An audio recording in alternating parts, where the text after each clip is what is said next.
Khyber security forces के intelligence based operation में 22 ख़ारिज हलाक। पाक फौज के शुबा ताल्लुकात आमा ISPR के मुताबिक 21 अप्रैल 2026 को खैबर ज़िला में ख़ारिज की मौजूदगी की इत्तला पर सिक्योरिटी फोर्सेज और कानून नाफिज करने वाले इदारों ने मुश्तरका इंटेलिजेंस बेस्ड ऑपरेशन किया।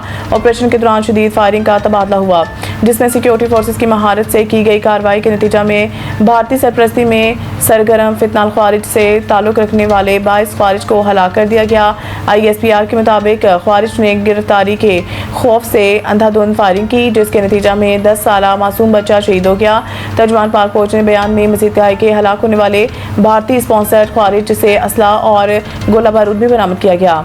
ये दहशतगर्द नासिर इलाके में मुतअद्दिद दहशतगर्दाना सरगर्मी में मुलव्वस रहे थे। ISPR के मुताबिक इलाके में मुमकिना तौर पर मौजूद दीगर ख़ारिज के खात्मे के लिए सर्च और क्लियरेंस ऑपरेशन जारी है। सिक्योरिटी फोर्सेज और कानून नाफिज करने वाले इदारे कौमी एक्शन प्लान के तहत मंजूर शुदा विज़न अज़म इस्तेहकाम के तहत दहशतगर्दी के मुकम्मल खात्मे के लिए कार्रवाइयाँ जारी रखेंगे।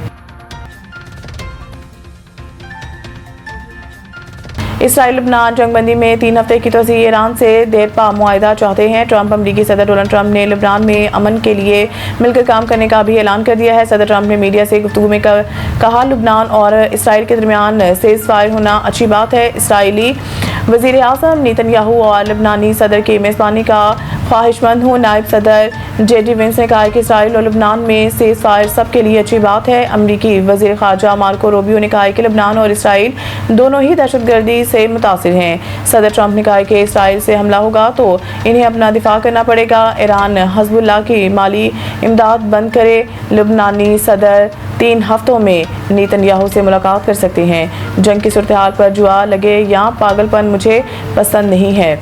अमरीकी सदर ने कहा है कि इस वक्त हम रूस और सऊदी अरब से ज़्यादा तेल पैदा कर रहे हैं। वेनेजुएला के साथ अच्छे ताल्लुकात हैं।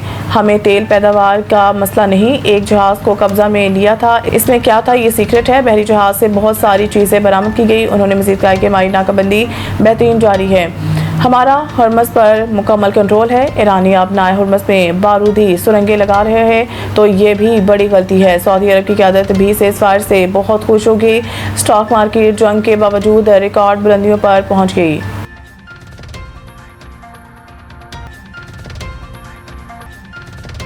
ईरान में कोई शिद्दत पसंद नहीं, सब इनकलाबी हैं। ईरानी क़यादत का ट्रंप को जवाब। ईरानी सदर मसूद पज़ेश्कियान ने एक्स पर अपने बयान में कहा कि मुल्क के अंदर किसी किस्म की नज़रियाती तकसीम मौजूद नहीं और पूरी कौम एक ईरानी और इनकलाबी शनाख्त के तहत मुत्तहद है। उन्होंने कहा कि कौम और हुकूमत के फौलादी इत्तेहाद और रहबर इनकलाब के मुकम्मल इत्तेहाद के साथ ईरान हर किस्म की जाहिरियत का भरपूर जवाब देगा।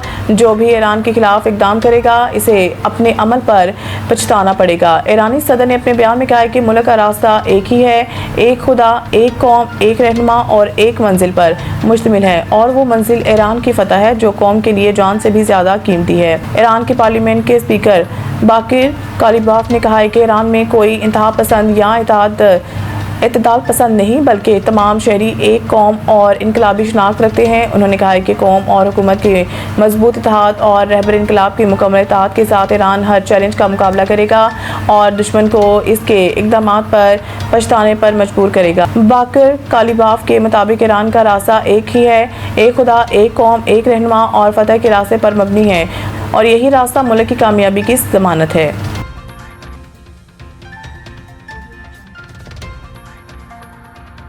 जंग के ईरान में बेकसूर लोगों की पूरी आबादी को मुतासिर किया। पोप लियो का ये बयान अमरीकी सदर डोनाल्ड ट्रंप की जानिब से पोप पर एक तवील तनकीदी पैगाम जारी होने के बाद सामने आया। पोप ईरान में अमेरिका और इसराइल की फौजी कार्रवाई की खुलकर तनकीद करते रहे हैं। 4 अफ्रीकी ममालिक के दौरे के बाद रोम वापसी की परवास में बात करते हुए पोप ने कहा है कि मैं अमन के लिए मुकालमे के तसल्सल की हौसला अफजाई करूँगा ताकि तमाम अफ्रीक अमन के फ़रोग, जंग के खतरे के खात्मे और बैनुल अक़वामी क़वानीन के एहतराम के लिए हर मुमकिन कोशिश करें। उन्होंने मज़ीद कहा है कि मैं सबको इस बात की तरगीब देना चाहता हूँ कि वो नफरत और तकसीम की बजाय अमन की सकाफत से जन्म लेने वाले जवाबात तलाश करने की कोशिश करें। उन्होंने ये भी बताया कि वो अपने साथ लबनान के एक मुसलमान बच्चे की तस्वीर रखते हैं जिसे गुज़िश्ता साल वहाँ के दौरे के दौरान वेलकम पोप ल्यू का प्ले कार्ड थामे हुए दिखाया गया था। पोप ने कहा है कि जंग के इस हालिया मरहले में वो बच्चा जांबक हो गया है। उन्होंने महाजरीन और पनाह गजीनों के साथ गैर इंसानी सलूक पर शदीद तशवीश का इजहार करते हुए कहा है कि दुनिया में इन्हें अक्सर पालतू जानवरों से भी बदतर समझा जाता है। महाजरीन भी इंसान हैं और इनके साथ इंसानी हमदर्दी के मुताबिक बर्ताव होना चाहिए। नसीम शाह घुटने की इंजरी का शिकार। HBL PSL 11 में इस्लामाबाद यूनाइटेड के खिलाफ मैच के दौरान रावलपिंडी के fast bowler Naseem Shah fielding के दौरान इंजरी का शिकार हुए। नसीम शाह मैच में सिर्फ 2 ओवर से ही करवा सके, जिसके बाद वो मैदान से बाहर चले गए। इस हवाले से रावलपिंडी के मीडिया मैनेजर ने बताया कि फील्डिंग के दौरान नसीम शाह के घुटने में चोट लगी है। मेडिकल टीम इनका मुआयना कर रही है और मजीद अपडेट मुनासिब वक्त पर दी जाएंगी। दूसरी जानिब बांग्लादेशी फास्ट बॉलर मुस्तफिजुर रहमान का PSL के लिए NOC ख़त्म कर दिया गया है, जिसके बाद मुस्तफिज बाकी मैचों के लिए दस्तयाब नहीं होंगे, जबकि नाहिद राना भी वापस लौट चुके हैं।